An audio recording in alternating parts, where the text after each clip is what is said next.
A servant. A servant is a person employed to work within a household or estate, carrying out tasks assigned by the family or employer they serve. The role has existed across nearly every society and time period. In earlier centuries, servants formed the backbone of how wealthy households functioned. The work ranged from highly skilled positions to the most basic physical labor. Butler. A butler is the most senior male servant in a household, responsible for overseeing the other staff and managing the daily order of the home. The role traditionally included control over the wine cellar, silverware, and formal dining service. Butlers were expected to maintain a dignified presence at all times since their appearance reflected directly on the household. In larger estates, the butler reported to the master of the house and directed male servants beneath him. The position required knowledge of etiquette, formal service, and the specific preferences of the family being served. Housekeeper. A housekeeper held the highest authority among female servants and managed the internal operations of the household. This included overseeing provisions, maintaining inventories, and supervising the women on staff. The housekeeper reported directly to the mistress of the house. She controlled the storeroom and stillroom. In many households, she also prepared home remedies and basic goods. Female servants of lower rank answered to the housekeeper rather than the butler, keeping the staff divided along clear lines of authority. Valet. A valet served as the personal attendant to the master of the household, focusing specifically on clothing, grooming, and personal presentation. The role involved laying out garments, assisting with dressing, and maintaining the master's wardrobe in careful order. When the family traveled, the valet packed and managed belongings throughout the journey.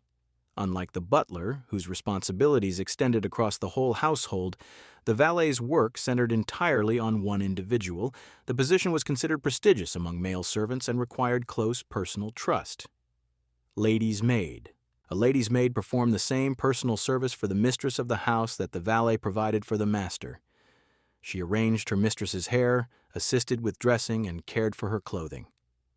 Travel also fell within her duties, with packing and unpacking handled entirely by the lady's maid.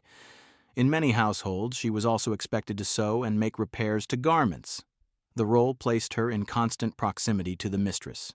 That required discretion and reliability above most other qualities. Governess. A governess was employed to educate the children of a household, particularly younger girls and sometimes very young boys. The position sat in an unusual place within the household hierarchy, since governesses were often educated women from families that had fallen into financial difficulty. Unlike other servants, a governess was not expected to perform physical labor. Her duties focused on teaching languages, manners, music. The skills considered appropriate for the children's station in life. She prepared them for the social roles they would eventually occupy as adults. Footman. A footman was a male servant selected as much for physical appearance as for skill. Since these men served as a visible symbol of the household's wealth and standing, they answered doors, served meals, ran errands, and accompanied the family in public wearing formal livery. Despite their visible prominence, footmen ranked below the butler and received little more respect than servants of lower standing. The work itself was physically demanding, and the hours were long. An ambitious footman could advance to the position of under-butler and eventually work toward becoming a butler or valet. Scullery Maid. A scullery maid occupied the lowest position among female servants in a Victorian household. Her work took place almost entirely in the kitchen and scullery, where she scrubbed pots and pans, cleaned floors, washed vegetables, handled the disposal of kitchen waste. The conditions were damp and physically exhausting. The wages were among the lowest paid to any domestic worker.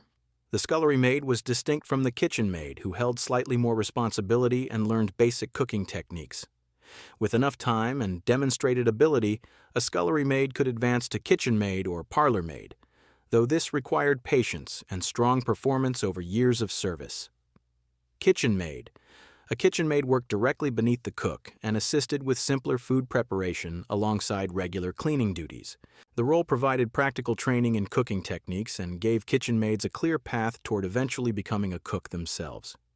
This made the position more desirable than the scullery work below it, even though the labor remained intensive. The cook directed the kitchen maid's daily tasks and evaluated her progress.